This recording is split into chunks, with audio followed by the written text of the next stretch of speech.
गिबियावनो नोंथांमोनखौ आंनि YouTube चेनेलाव सिगाङावनो बरायग्रोबाय। आं दिनै नोंथांमोननि थाखाय माखासे निउस आपडेट लानानै फैदों। गिबियावनो जाहैबाय जोबोद दुखुनांथाव खौरां। 60 बोसोर बैसोनि निरन्जन ब्रह्म मुंनि सासे सुबुङा दैखराव दै गैलाय, मेसिनजों बोखोबाबो दै गैलाय, मेसिना गाज्रि जाखोना माखो होननानै जेब्ला दैखराव नायनो थाङो अब्ला बिथाङा अबथिरा दैखरनिफ्राय गोग्लैनानै जिउ गोमानो गोनां जायो।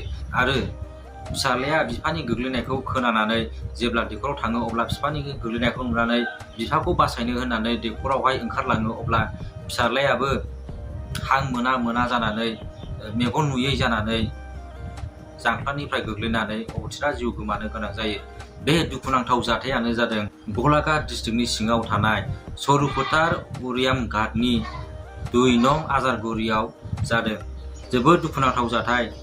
बिथांनि फेमिलिया बे दुखुनिफ्राय थाबैनो मोजां फैफिननो हायो बिनि थाखाय आर'ज गाबबाय आरो बिथां निरन्जन ब्रह्म आरो बिनि फिसाज्लानि जिउमाया सोरगोआव आलो गोजोनै थाहैनो हाथों बिनि थाखाय इसोरनाव आर'ज गाबबाय। नैथि आपडेटआनो जाहैबाय जोबोद दुखुनांथाव आरो सोंखारि जाथाव। 40 बोसोर बैसोनि आसाथि बसुमतारी मुंनि सासे दखानदारखौहाय अजय बसुमतारी मुंनि सासे सुबुङा 10-20 थाखानि थाखायनो खर'आव गुलि गावदों।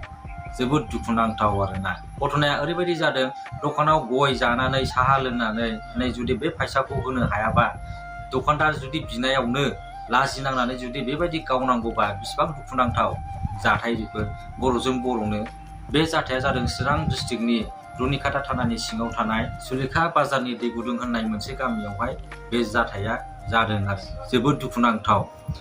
गय फाथैनि थाखायनो सासे मानसिनि जिउखौ लानो हानाय बेफोरबायदि मानसिबो जोंनि बर'नि गेजेराव दंसै। आरो बेफोरबायदि मानसिखौ मा खालामनांगौ नोंथांमोना कमेन्ट हरबानो जाबाय। थामथि आपडेटआनो जाहैबाय बिटिसिनि बारग' मन्थ्रि चन्दन ब्रह्म सारनि बिसिनि नेक्सा श'रुमावहाय सिखाव खावदों। बे श'रुमाव हाबनानै सिखावफ्रा सिगिनानैहाय गासै 18 लाखनिबो बांसिन रां लानानैहाय थांदों आरोना, लुथिदों। दा पुलिसफ्रा संदानगासिनो दङ, दासिमबो सिखावखौ मोननाय जायाखै। आरो ब्रैथियावनो जाहैबाय BPFनि जोबोद मोजां खामानि MLA रबिराम नार्जारी सारा क'क्राझार डिस्ट्रिक्टनि सिङाव थानाय सेरफांगुरि जनता कलेजनि ट्राइबेल गार्लस हस्टेलखौहाय लुफुंनो थाखाय अन्थाइ खाम्फा गायसननानै होबाय। बे गार्लस हस्टेलखौहाय गासै 1 crore फैसाजोंहाय लुफुंनाय जागोन। दिनैनि आपडेटआ एसेनोसै।